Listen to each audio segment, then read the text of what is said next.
Ibu, puji Tuhan, kita akan menjelang ke ulang tahun Indonesia yang ke-81. Oleh karena itu, saya akan mengundang Bapak Ibu sementara untuk bangkit berdiri karena kita akan menyanyikan lagu Indonesia Raya.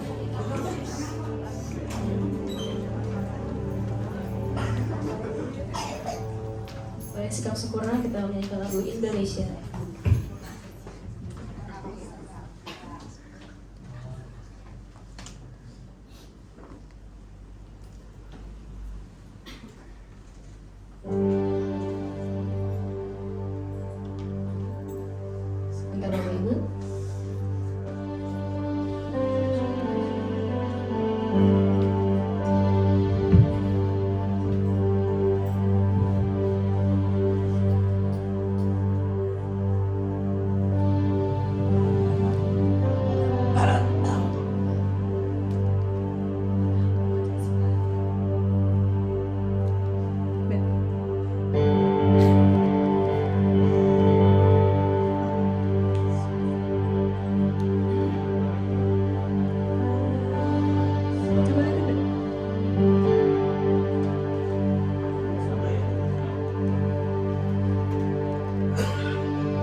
tiba di langit bumi.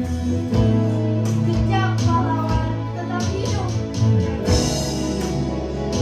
Dalam syukur kami mengangkat pujian, sebab Tuhan setia menjaga dunia. Merdeka bukan sekedar cerita, melainkan kasih yang terus menyala. Kiranya damai memenuhi bangsa, dan persekutuan tetap serta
sungguh perlindunganmu, Kau satu kuasa mampu pisahkan aku dari kasih-Mu.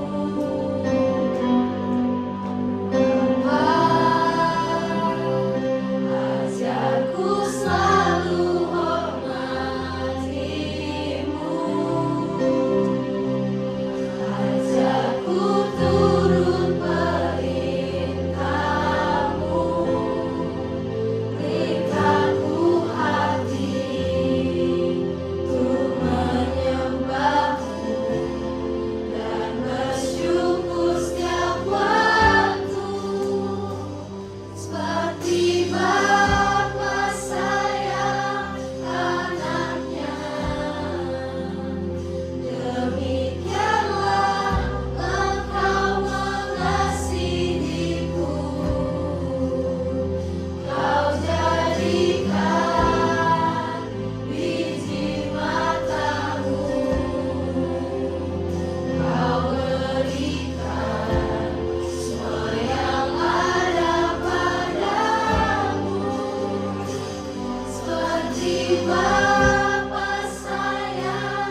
Sebab itu layaklah kami selalu meninggikan Engkau ya Tuhan. Biarlah segala kemuliaan bagi Allah di tempat maha tinggi. Damai sejahtera di tempat ini, damai sejahtera bagi bangsa kami, dan damai sejahtera bagi segenap umat di muka bumi.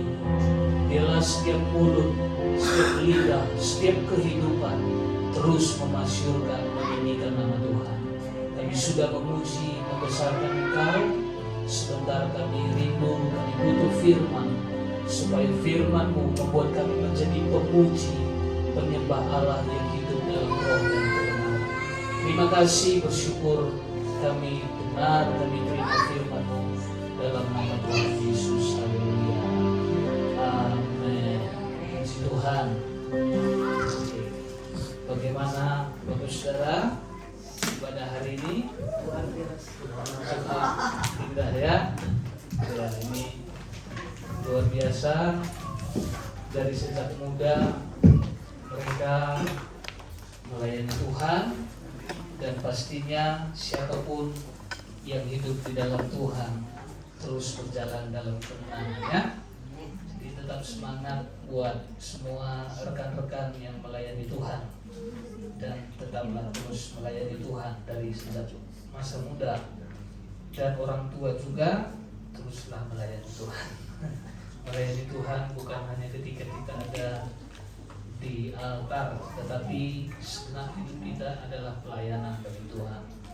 Dan saya juga kan tidak baru perdana, tapi wah, kalau saya mungkin kalau bawa ujian mungkin kalian belum bingung, aku sendiri bingung. Tapi mereka cukup ya, dia tadi tulang silaban aja sambil berdiri dan begini. Berarti impartasi semangat anak muda bisa juga dialami orang tua ya. Saya juga percaya kalau anak-anak bersemangat terus berjuang, saya percaya orang tua pun akan selalu bangga terhadap anak-anak ya. Oke, hari ini mungkin kita tahu bersama, besok 17 kita memperingati hari kemerdekaan yang ke-81. Bapak Saudara sudah merdeka? Oh, jadi ragu itu. Enggak ada yang merdeka di sini. Jadi beberapa waktu lalu saya lihat salah satu video dari Bapak Gubernur kita KDM. Sempat waktu itu memang statement ini udah lama sih mungkin dia suarakan, bahwa dulu Belanda dibilang menjajah Indonesia 350 tahun. Tapi apa yang ditinggalkan oleh Belanda, gunung-gunung bagus, bangunan-bangunan berkualitas. Kalau sekarang kan banyak proyek-proyek yang gak jelas ya. Dulu bahkan sampai sekarang di Tanah Karo itu ada rumah sakit umum, itu bekas peninggalan Belanda, nggak rubuh. Nggak tahu saya bagaimana. Itulah dimana mereka punya integritas. Artinya apapun yang mereka kerjakan itu dengan maksimal. Kalau kita kan yang penting untung, belakang urusan belakang, ya kan? Tapi itulah yang dibahas oleh Pak Gubernur waktu itu, siapa yang sebenarnya menjajah negeri ini? Karena kita yang notabene orang Indonesia tidak pernah berbuat sesuatu yang membangun bangsa ini. Gunung-gunung dikeruk, alam dirusak, supaya apa? Supaya cuan. Dan kita bisa lihat, makanya waktu saya dengar kata-kata Pak Gubernur kita itu, saya merenungkan, kita nggak perlu menyalahkan pihak sana sini, tapi menjadi perenungan bagi kita pribadi. Kadang kita hanya marah, wah pemerintah kok gitu, kok begini, kok harusnya begini. Sementara kita lupa apa yang sudah kita buat untuk bangsa ini. Kadang kita hanya marah melihat keadaan yang mungkin tidak cocok dengan perasaan kita. Mungkin juga kena berita miring atau berita hoax. Tapi saya berharap Bapak Saudara, bahkan berapa kali saya jalan sama kalau saya punya uang banyak miliaran, saya akan pindah ke luar negeri. Waduh, saya terdiam saja karena kalau orang lagi marah diladeni makin kacau, makin ngawur. Saya diam aja dulu. Nanti mulai dingin baru diluruskan kan gitu. Ya, jadi saya berharap Bapak Saudara terus mencintai negeri ini, ya. Terlepas dari banyak konflik, ya di mana-mana ada konflik. Tapi tetaplah cintai negeri ini. Kalaupun kita tidak bisa berbuat sesuatu yang lebih besar, tadi seperti anak-anak muda bilang, kita berdoa. Dan mungkin kalau orang tua sudah ibaratnya bensinnya udah mulai berkurang, doakan supaya anak-anak muda ini punya masa depan dan bisa membangun negeri ini, ya. Oke, saya ajak kita lihat hari ini mengenai kebenaran yang memerdekakan hidup. Ulangi, kebenaran yang memerdekakan hidup. Saya percaya Bapak Saudara, makanya saya katakan tadi bahwa sering sekali mungkin seperti yang dipahami sebagian kalangan bahwa dikatakan tadi negeri ini sudah merdeka 81 tahun, tapi secara secara mental masih banyak orang merasa terjajah. Sama halnya juga dalam kehidupan rohani kita, Bapak Saudara. Sering sekali kita sudah jadi orang Kristen, kita sudah percaya pada Yesus, dan mulut kita berkata Yesus itu Tuhan dan Juru Selamat kita. Tetapi dari dalam lubuk hati kita yang paling dalam masih banyak belenggu-belenggu yang belum terlepas. Bahkan berulang kali saya ingatkan, berapa kali saya bertemu dengan rekan-rekan pelayanan saya dulu bergerak di penginjilan. Bahkan sesudah menjadi pendeta, sudah buka pelayanan, sudah menggembalakan pun, masih ada belenggu-belenggu yang mengikat mereka. Oleh sebab itulah Bapak Saudara, pelayanan atau kegiatan aktivitas rohani kita tidak menentukan bahwa kita ini, karena banyak orang begini, mungkin nanti sesudah saya melayani, keterikatan saya ini akan terlepas. Mungkin nanti sesudah saya beribadah, sesudah saya berdoa, mungkin belenggu ini akan terlepas. Jadi ada satu selubung yang terus terpelihara dalam diri kita. Oleh sebab itu saya berharap kita berjumpa dengan kebenaran itu. Siapa kebenaran itu? Yaitu Allah sendiri. Artinya kita bukan hanya bertemu dan melihat Dia, tapi seperti Yakub ketika dia di sungai Yabok, apa yang dikatakan? Dia bergumul.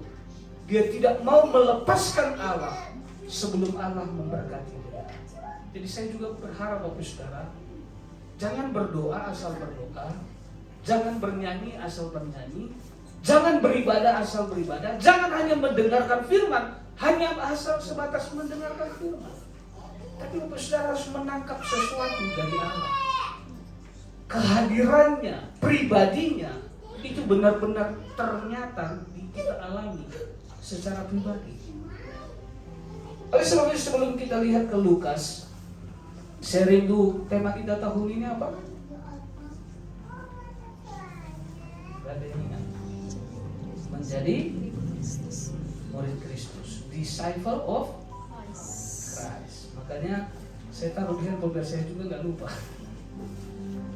Kan ada dulu ya, disciple of Christ. Mungkin kita buka kembali ke Yohanes pasal 8 ayat 31 sampai 32. Sebelum kita ke Lukas nanti ada sedikit saya mau sampaikan. Oke. Ini Yesus berkata demikian. Maka katanya kepada orang-orang Yahudi yang percaya kepadanya. Jadi pesan ini bagi orang yang percaya pada Yesus. Jadi orang yang bisa dimuridkan adalah orang yang sudah percaya. Jadi perkataan ini bukan bagi seluruh manusia, tetapi perkataan ini bagi para murid, bagi orang percaya yang untuk dimuridkan. Jikalau kamu tetap dalam firman, kamu benar-benar adalah muridku. Jadi ini pokok daripada di mana seseorang menjadi murid, artinya dia hidup dalam pengajaran. Ayat 32. Dan kamu akan mengetahui kebenaran. Makanya orang belajar pasti pintar. Makanya dulu saya ingat perkataan Pulang, dia bilang, sekolahkan aku bila ulamotu. Artinya itu bahasa Yunani. sekolah kamu nak, supaya kamu nggak bodoh. Artinya sekolahlah supaya engkau tidak bodoh, sekolahlah supaya engkau mengerti dan engkau menjadi berpengetahuan. Oleh sebab itu, sama seperti yang dikatakan oleh Yesus tadi, bahwa siapapun yang tinggal di dalam firman, dia adalah murid. Dan murid mengetahui kebenaran. Makanya kalau Bapak Saudara kita menjadi orang percaya tidak tahu kebenaran, berarti itu palsu. Tidak benar-benar murid. Artinya murid gentayangan. Dan dikatakan, dan kebenaran itu akan memerdekakan kamu. Jadi kebenaran apa yang dipahami oleh para murid adalah kebenaran yang memerdekakan. Percayalah, agama tidak pernah memerdekakan orang. Terjemahan agama itu artinya tidak kacau, tapi perhatikan, agama sering sekali menjadi jalan kekacauan. Gak usah dulu kita bahas agama lain, bahkan denominasi gereja sering sekali menjadi konflik dan menjadi bentrok. Ayat 36. Jadi inilah kebenaran yang memerdekakan tadi, yaitu kebenaran firman. Ayat 36. Jadi apabila anak itu memerdekakan kamu, jadi yang dimaksud kebenaran di sini adalah kebenaran firman. Firman yang dimaksud adalah Yesus Kristus Tuhan. Makanya dikatakan apabila anak itu memerdekakan kamu, kamu pun benar-benar merdeka. Jadi terlepas dari kemerdekaan fisik juga kita perlukan. Saya mau tegaskan, kemerdekaan jiwa kita itu juga jauh lebih kita butuhkan. Makanya tidak merdeka pun bangsa ini tidak tenang, tidak ada damai sejahtera kalau hanya sebatas kemerdekaan fisik. Tapi saya berharap biarlah damai sejahtera melawat bangsa ini, supaya memang semua umat manusia, pemerintah, seluruh rakyat itu mengalami kemerdekaan yang sesungguhnya. Artinya mengalami damai sejahtera yang daripada Allah. Oke. Mungkin untuk lebih lengkapnya tolong buka lagi di dalam Roma pasal 8 ayat 1 sampai 2.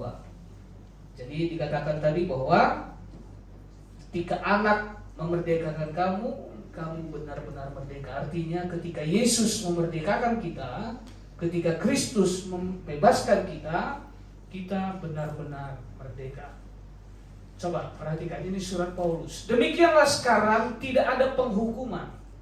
Jadi yang dimaksud kemerdekaan tadi, Bapak Saudara, bukan saya katakan tadi kemerdekaan fisik, tapi di mana ketika manusia yang harus berurusan dengan maut, yang harus berurusan dengan kebinasaan, itu menjadi satu hal yang pasti dialami oleh setiap umat manusia.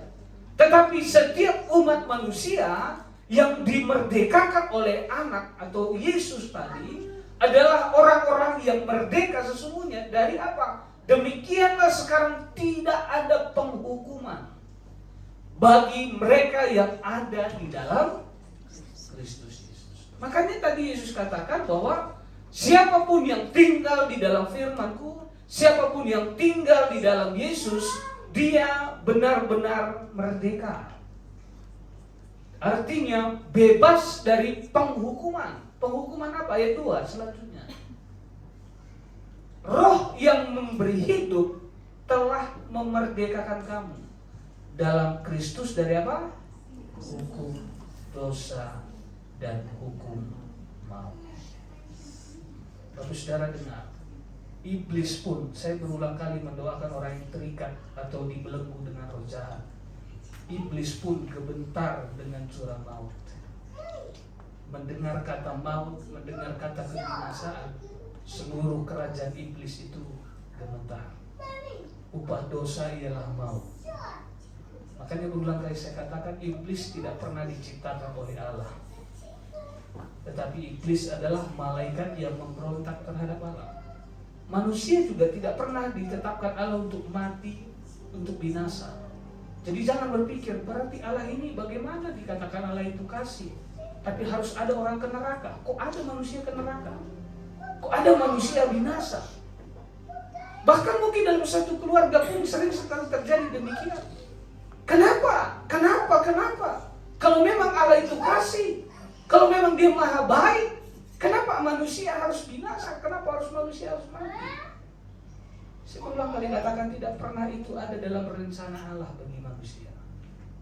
Tapi ketika manusia berontak jatuh dalam dosa, itulah yang membuat manusia harus berurusan dengan kebinasaan. Tapi syukur bagi Tuhan ya, bahwa di dalam Kristus kita dimerdekakan.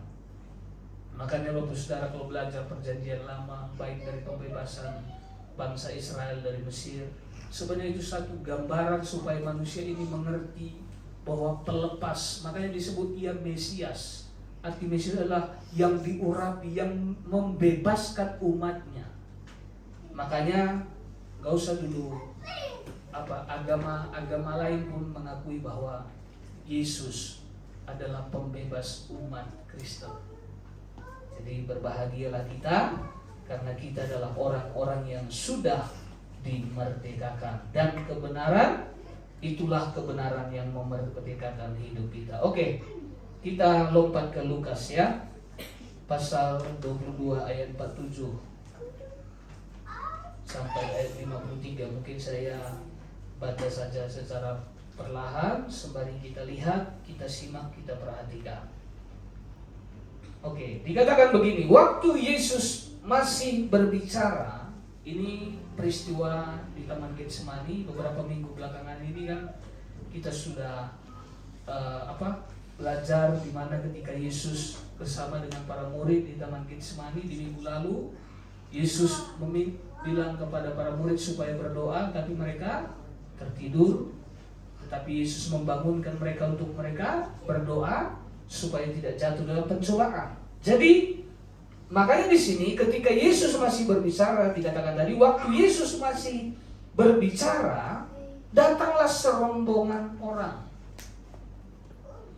Datanglah serombongan orang, sedang muridnya yang bernama Yudas.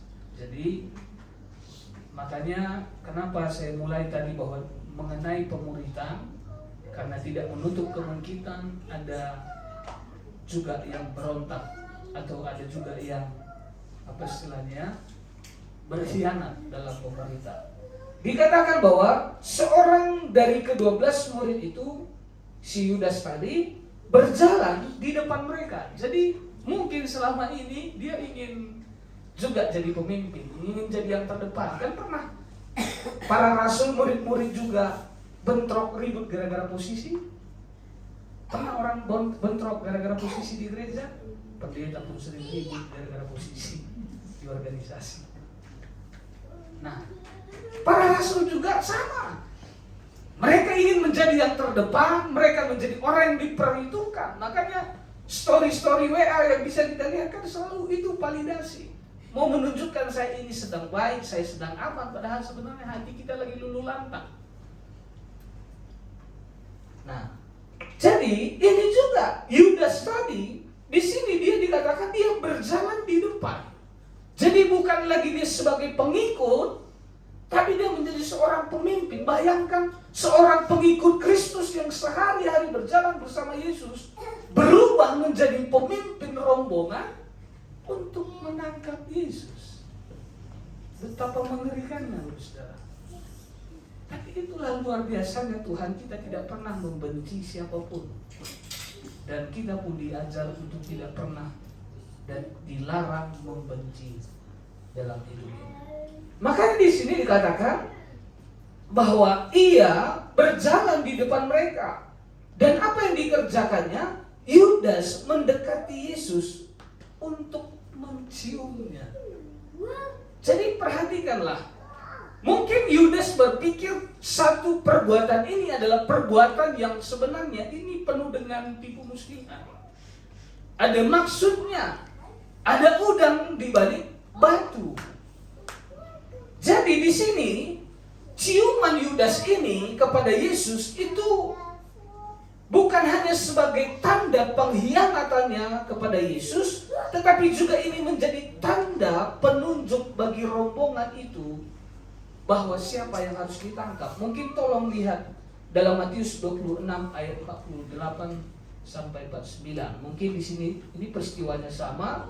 Mungkin supaya lebih lengkap, lebih jelas kita lihat bahwa dikatakan dia datang dan mencium Yesus, bahwa ciuman itu bukan kasih atau tanda kasih, tetapi sebagai tanda pengkhianatan dan sebagai petunjuk bagi rombongan bahwa inilah orang yang harus ditangkap.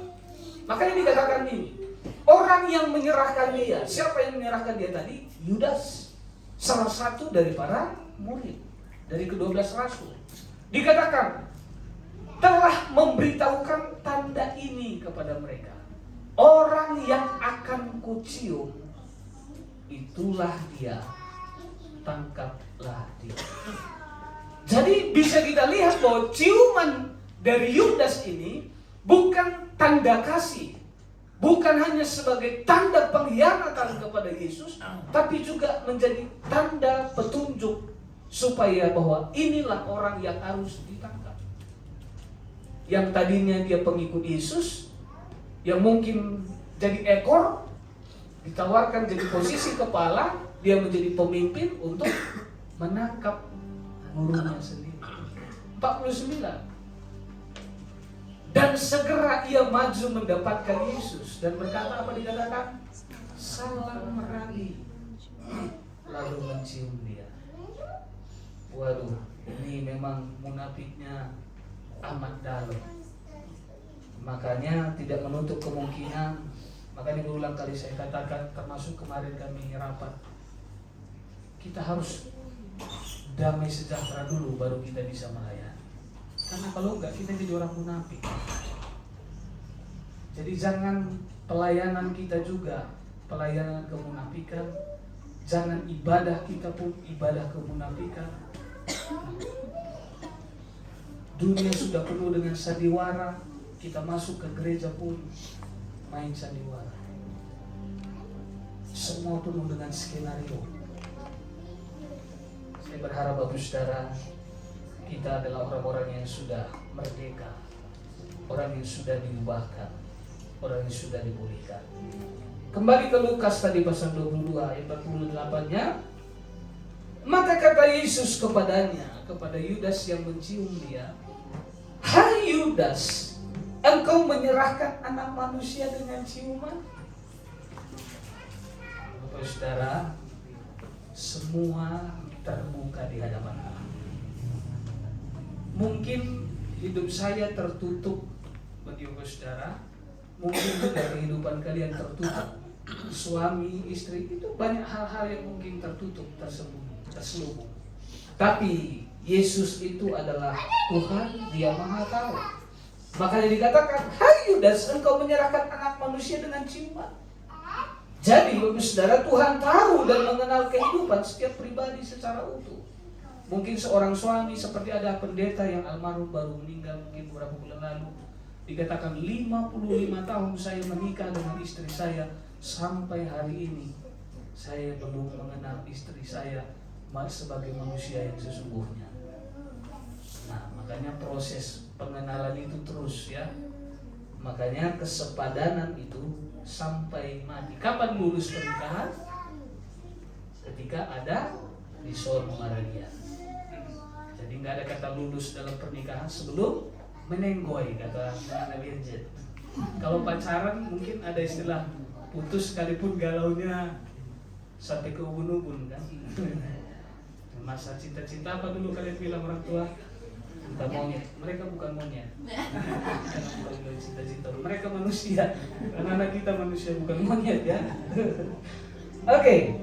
Ke ayat 49-nya dikatakan, ketika mereka yang bersama-sama dengan Yesus melihat apa yang akan terjadi, berkatalah mereka, "Tuhan, mestikah kami menyerang mereka dengan pedang?"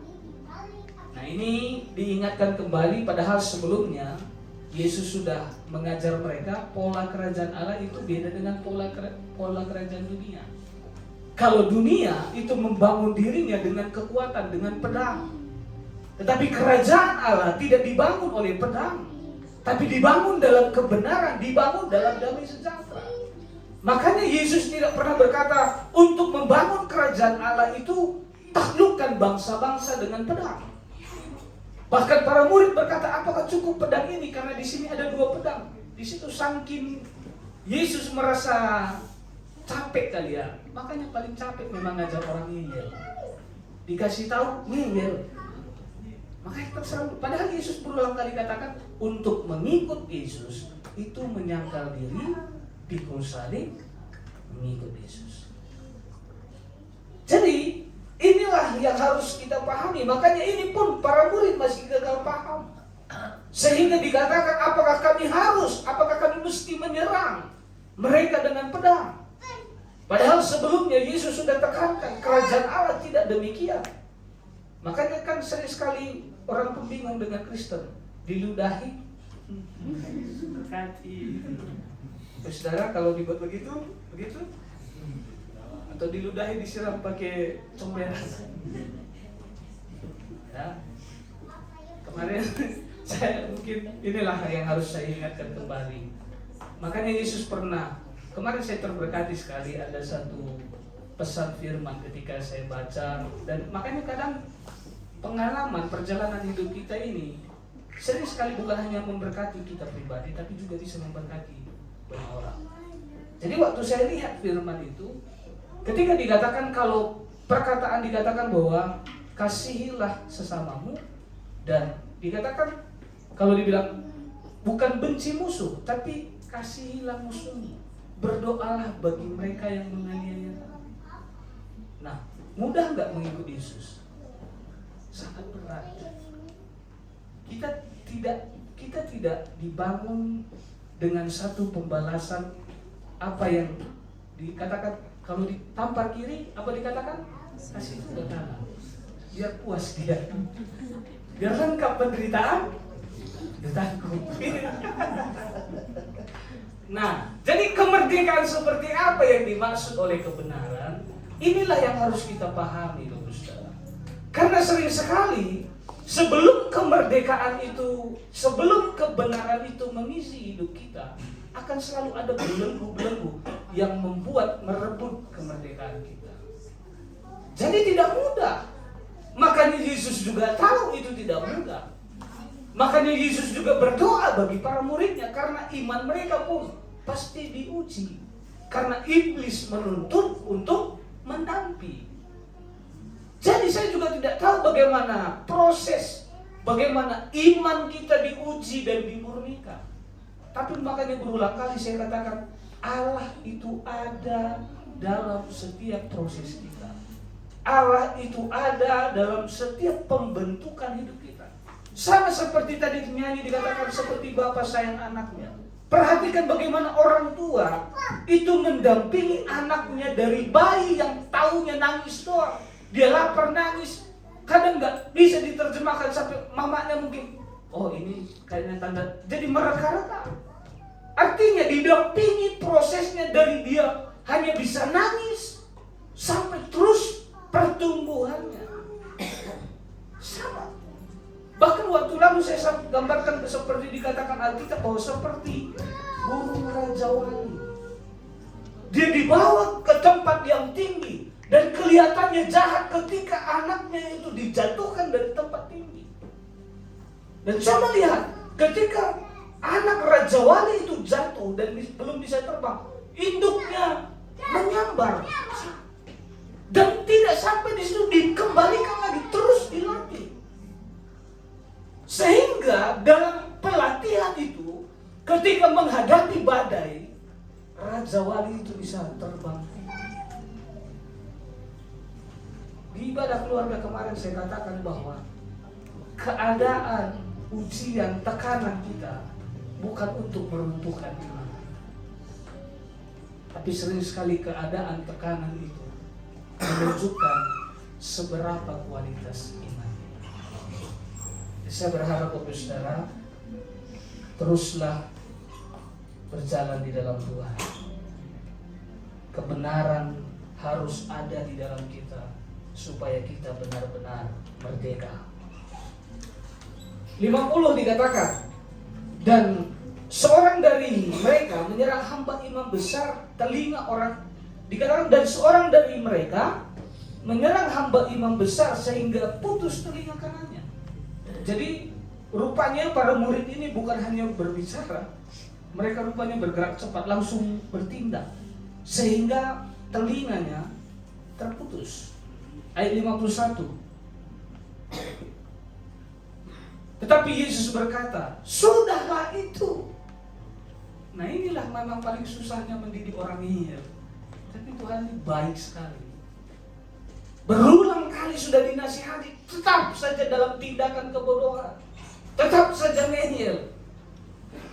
Coba lihat, apa yang sering membuat kita terbelenggu? Apakah maksud Tuhan?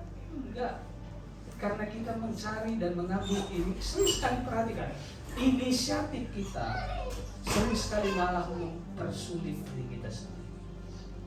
Makanya lebih baik dengar-dengaran pada kebenaran. Kadang kita berpikir inisiatif kita ini baik. Saya percaya mereka mau membela gurunya. Tapi yang Yesus maksudkan tidak demikian. Makanya inisiatif kita tidak selalu menjadi solusi, Bapak Saudara. Bahkan sering sekali inisiatif kita mempersulit diri kita sendiri. Makanya di sini Yesus berkata, sudahlah itu. Lalu yang menjamah telinga orang itu datang menyembuhkan. Makanya Saudara, mengikut Yesus tidak mudah. Banyak orang mengundurkan diri. Saya berharap Saudara adalah orang-orang yang terus berjalan dalam proses. Gagal, jatuh lagi, gagal lagi, jatuh lagi, gagal lagi, jatuh lagi. Tapi seperti yang saya katakan tadi, Allah itu hadir dan ada dalam semua proses kita. Dan bahkan coba kita lihat, bahkan dalam kegagalan, dalam kelalaian para murid, Yesus juga pulihkan. Ya saya tidak tahu, mungkin ada inisiatif kita yang membuat kita rugi. Tapi ketika kita ingat Tuhan kembali, datang kembali kepada Tuhan, Tuhan akan gantikan menjadi satu keuntungan. Sama seperti kata Yusuf dulu, bahwa kalian mereka-rekakan yang jahat, tapi Tuhan punya maksud yang baik. Saya percaya Saudara, Tuhan selalu punya maksud yang baik bagi setiap kita. Jadi kebenaran ini harus terus tertanam dalam hidup kita. Selanjutnya 52. Maka Yesus berkata kepada imam kepala, kepala-kepala pengawal bait Allah serta tua-tua yang datang untuk menangkap dia, katanya, sang kamu, aku ini penyamun, maka kamu datang lengkap dengan pedang dan pentung. Ayat terakhir 53. Padahal tiap-tiap hari aku ada di tengah-tengah kamu di dalam bait Allah, dan kamu tidak menangkap aku, tetapi inilah saat kamu dan inilah kuasa kegelapan itu. Jadi Bapak Saudara, berulang kali saya katakan, saya percaya hanya kegerakan Allah yang harus terjadi dalam gereja supaya gereja bisa memuliakan Allah.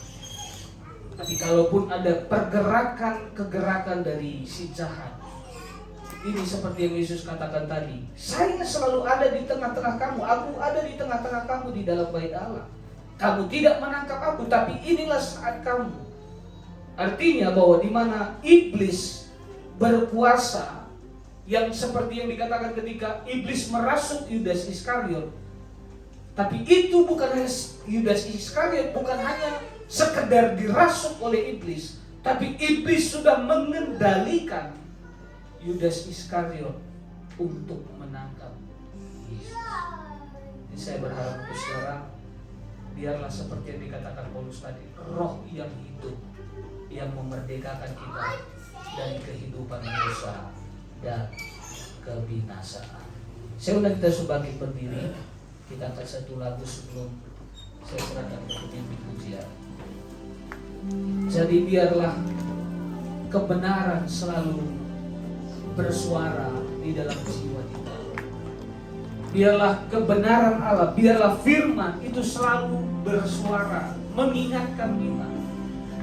Biarlah itu selalu menjadi terang penuntun langkah kita, supaya benar-benar kita memang orang-orang yang merdeka dari kehidupan dosa dan kuasa maut. Di sini tadi dikatakan bahwa Yesus ditangkap, dia diserahkan, dia disalib, dia mati. Tetapi pada hari yang ketiga dia bangkit mengalahkan maut. Artinya Bapak Saudara bahwa Yesus itu tidak pernah bisa ditaklukkan. Makanya dikatakan di dalam Kristus kita lebih dari pemenang. Jadi saya juga percaya di dalam Kristus bukankah hanya kita dimerdekakan, tetapi kita akan terus melangkah dari kemenangan kepada kemenangan yang sesungguhnya. Sebab itu biarlah kita juga terus menjadi cahaya terang kemenangan yang membuktikan Allah kita hidup, Allah kita berkuasa. Kita angkat satu lagu tanda-tanda telah nyata, hujan air telah hilang.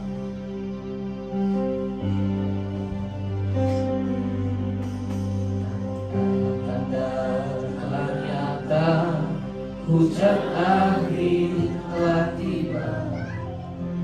Allah sedang melawat umatnya. Telah menghuni siap untuk dituai. Yang jiwa menanti uluran tangan kita. Tuailah, tuailah. Sekali lagi katakan, tanda-tanda telah nyata. Tanda-tanda telah nyata, hujan akhir telah tiba. Allah sedang melawat umatnya.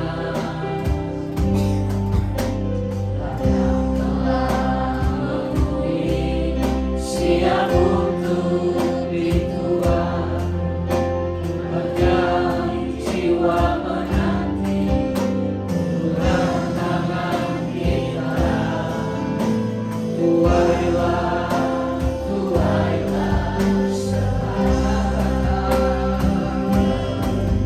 Nyatakan kemuliaan-Nya pada segala bangsa. Biar kuasa-Nya dinyatakan berlimpah.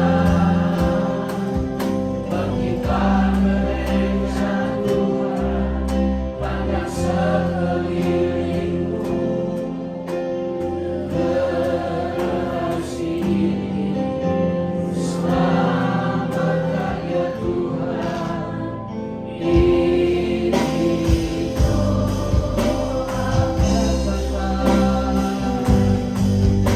katakan kemuliaan-Nya pada segala bangsa. Di kuasa-Nya dinyatakan berlimpah.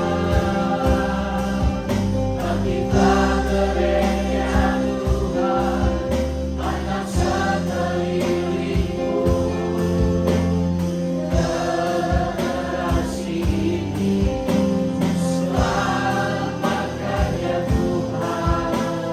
Ini doaku. Saudara, dunia ini singkat, dunia ini akan berakhir.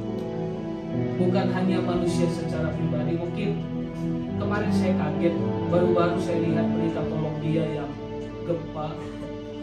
Dan kemarin Google sempat bilang, kenapa ketinggalan berita? Rupanya di NTT juga lagi ada gempa yang besar dan banyak korban.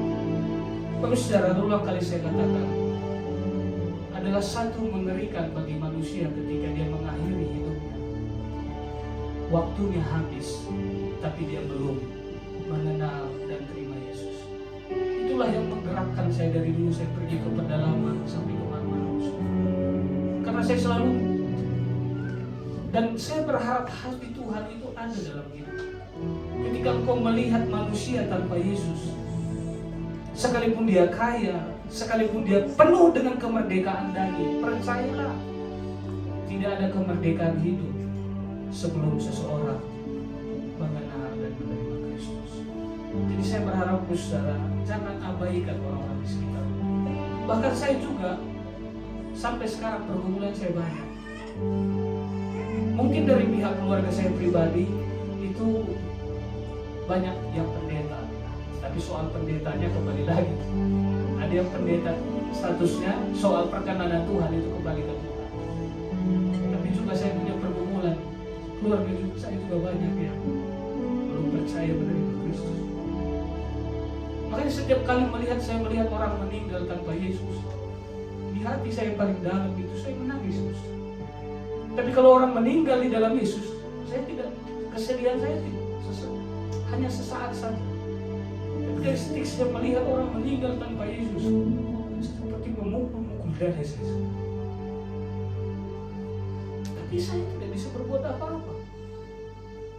Jadi saya berharap saudara bahwa jangan buat hidup ini seperti candaan.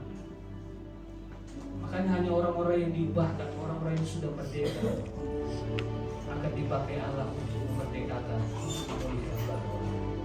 Seberharap mungkin saat ini kita tidak bisa berbuat banyak. Tapi saya harap Bapak Saudara tidak menjadi kecewa. Doakan terus keselamatan bangsa. Bahkan berulang kali saya katakan, saya selalu melihat bahwa orang-orang yang tekun dalam doa, bahkan mungkin bukan setahun, 2 tahun, belasan tahun dia menggumuli. Bahkan di penutup usianya baru orang itu terima Yesus. Jujur waktu terakhir ini saya melihat waktu Mama Anggun mendampingi adiknya di klinik sehari. Saya kaget. Dia WA saya, Pak Pendeta tolong doakan adik saya jantungnya lemah. Baru saya mau ketik, Tuhan tolong ya. Belum selesai saya kirim pesan itu, dia bilang adik saya sudah meninggal Pak Pendeta. Wah, di mana ya? Di klinik sehari. Saya langsung lari ke sana. Saya lihat Mama Anggun dan adiknya itu berdua di situ di ruangan itu.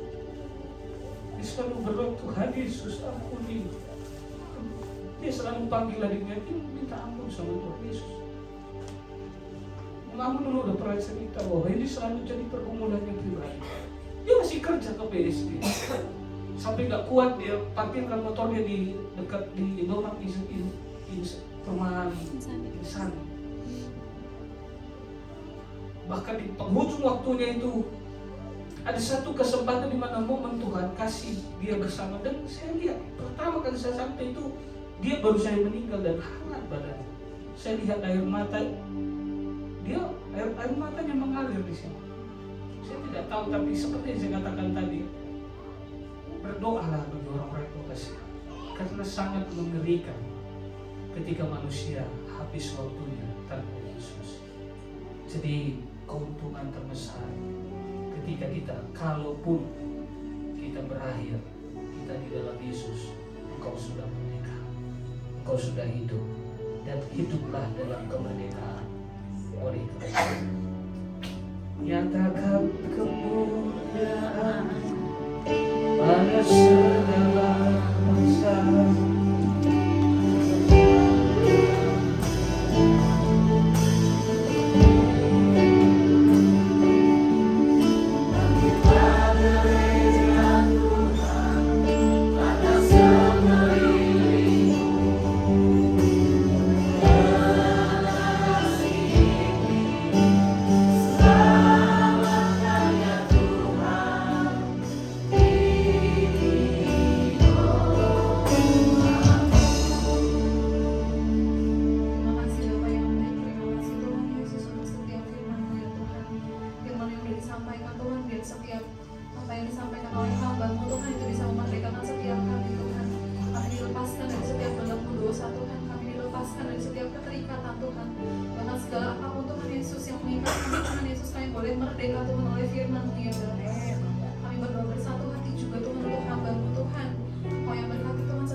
Beserta ya Bapa, sampai nanti tiba saatnya Tuhan Yesus, kami semua boleh bersuka cita Tuhan Yesus.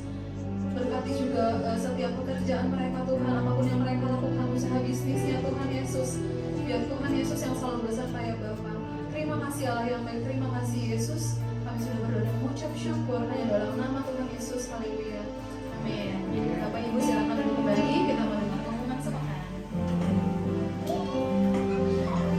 Oke, ibadah sekolah minggu nanti ada jam 4 sore, nanti juga akan ada 17-an temanya. Nanti adik-adik boleh sama-sama ke gereja, kita nanti ada lomba juga. Kemudian ibadah keluarga tanggal 21 Agustus jam 8 untuk tempatnya nanti akan disampaikan lagi. Bapak Ibu yang punya kerinduan akan ada ibadah di rumahnya, boleh info ke saya, nanti kita akan ada ibadah di rumahnya, nanti akan disampaikan di grup. Jangan khawatir, makanan dan minuman akan dibawa dari gereja. Bapak Ibu hanya cukup membuka pintu, nanti kita akan sama-sama beribadah di tempatnya. Kemudian ibadah kaum wanita jam 5 sore, tempatnya nanti akan disampaikan lagi di grup. Ibadah kaum muda jam 7 malam di gereja setiap hari Sabtu. Kemudian untuk ibadah minggu depan, PL-nya ada Haka Vita, singernya Haka Feli, multimedianya Abang Jere, asyarnya ada Om Keva dan Haka Rere. Kemudian di sebelah sana masih ada persembahan misi Rp2.000. Kita bisa memberkati lingkungan sekitar kita, bahkan orang yang di gereja juga bisa kita berkati dengan uang 2.000 kita. Jadi kalau punya uang lebih 2.000, 5.000, 10.000 boleh ditaruh di situ karena itu akan memberkati banyak orang. Kemudian jemaat yang berulang tahun, yeay, Jangkun, anak sekolah minggu kita tanggal 12 Agustus, selamat ulang tahun, Tuhan Yesus memberkati. Kemudian ada laporan dana untuk pembelian drum gereja. Puji Tuhan sudah terkumpul 4.200.000. Kita hanya membutuhkan 800.000 lagi saja. 800.000 itu seberapa ya Bapak Ibu, cuma sedikit. Semoga minggu depan atau minggu depannya lagi kita udah bisa ganti drum. Ini nanti kita akan museumkan. Kalau ada yang mau beli ini boleh 800.000 Bapak Ibu. Kita jual supaya kita tuh tambah. Oke. Kemudian kita ada dana Natal 32 juta. Nah, yang seperti sudah disampaikan beberapa minggu sebelumnya, akan ada form janji iman. Nanti form janji iman bisa diambil di sebelah sana. Nanti formnya ini hanya ada nama sama nominal janji iman. Nanti Bapak Ibu hanya cukup menuliskan angkanya saja dan namanya saja. Uangnya bisa diserahkan di akhir Oktober. Tetapi untuk kertasnya kita bisa bawa pulang atau mau diisi langsung boleh. Nanti dikumpulkan di akhir September paling lama. Kita mau sama-sama menabur untuk ibadah Natal kita nanti tanggal 6 Desember di GOR. Natal kita sekalian KKR, jadi lebih beda dari biasanya. Dana yang dibutuhkan banyak, tapi buat Tuhan ini gak ada apa-apanya. Amin. Amin. Kemudian pengumuman terakhir, karena ini kita tema 17-an, setelah ibadah akan ada lomba. Akan ada snack untuk mengganjal perut supaya agak asam lambung. Jadi nanti Bapak Ibu kalau bisa kita masih di sini dulu, kita makan snack. Nanti kita akan ada lomba, ada hadiahnya, jangan khawatir. Oke, saya serahkan kembali kepada hambanya. Tuhan Yesus memberkati. Ada banyak ya. Banyak.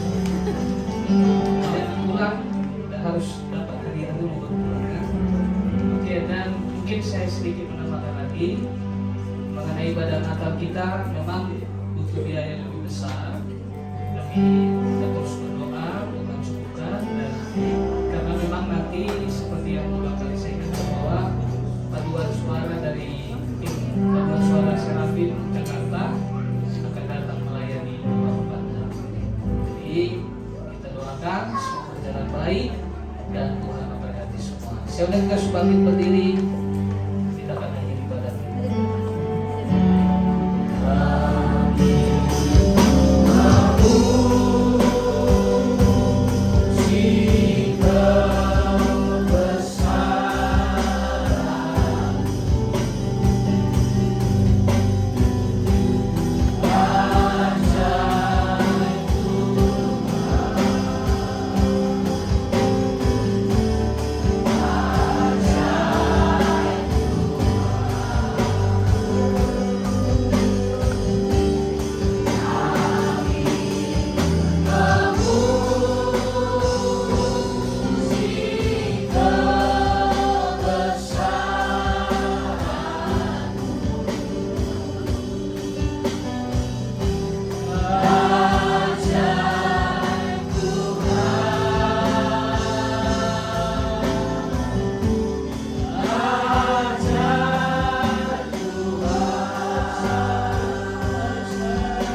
syukur bagimu, kami bersyukur awal pertengahan hingga akhir ibadah kami Tuhan Kau sudah berkati.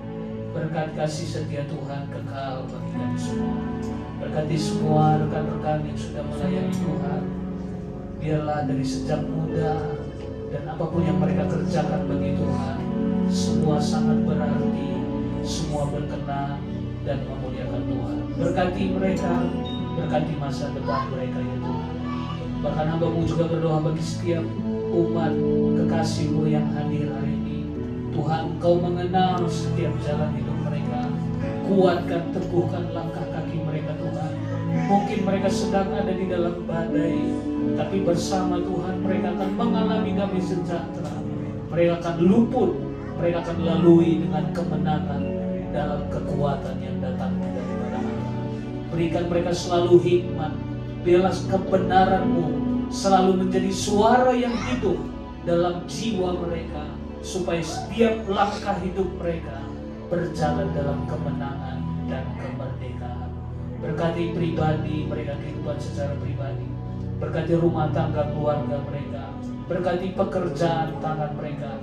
Segenap aspek hidup mereka, semua dalam penyertaan, perlindungan dan pemeliharaan Tuhan. Terima kasih rekan-rekan kami yang tidak dapat hadir juga Tuhan berkati. Dimanapun mereka berada, Tuhan lawat dengan anugerah-Mu, dan biarlah mereka terus memandang dan memuliakan Tuhan.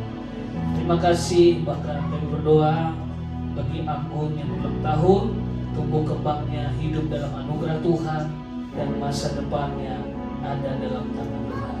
Berkati juga setiap korban yang kami bawa, bila menjadi korban syukur dan semuanya mempermuliakan nama Tuhan. Kami berdoa di mana kami sedang mempersiapkan Natal nanti, Tuhan kami percaya Allah kami maha baik. Dalam keterbatasan kami punya Allah yang tidak terbatas, yang akan terus menolong kami.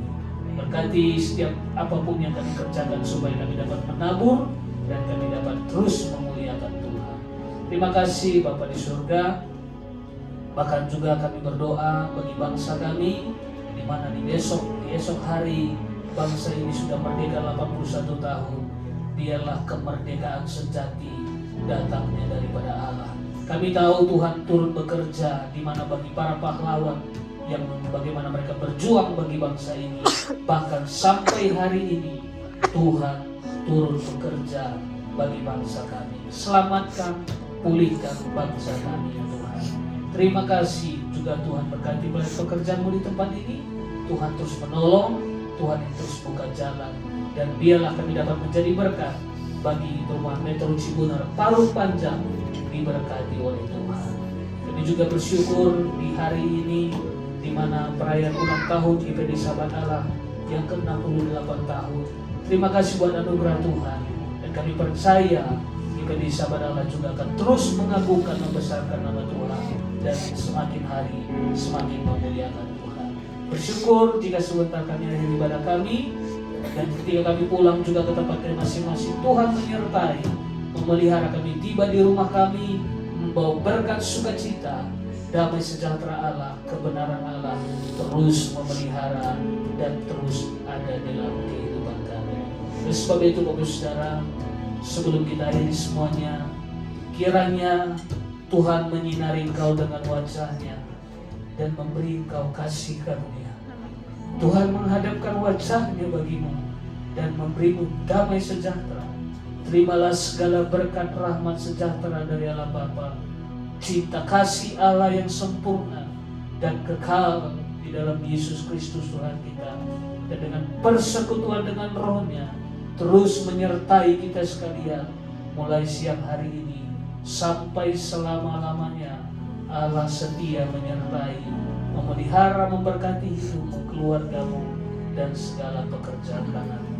Di dalam nama Tuhan Yesus Kristus, semua yang percaya katakan amin.